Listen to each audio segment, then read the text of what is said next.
สวัสดีเจ้าคลิปนี้นะเจ้าอีแม่มีคำคมจากละครมาคือฟังนะเจ้าจากละครแก้วกลางดงเป็นตอนตีลุงคำป้อนะเจ้าเตือนสติเมวดีเนาะขออ่านแล้วกันนะเจ้าติก้านเพราะว่าออนซ่อม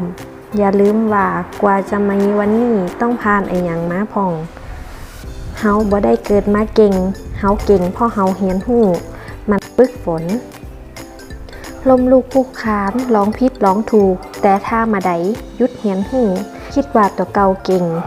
เฮาก็บ่สามารถเอาชนะศัตรูได้แม้แต่เอาชนะหัวใจตัวเก่าก็บ่ได้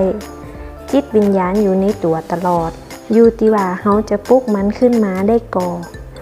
คราวนี้คิดได้ก่อว่า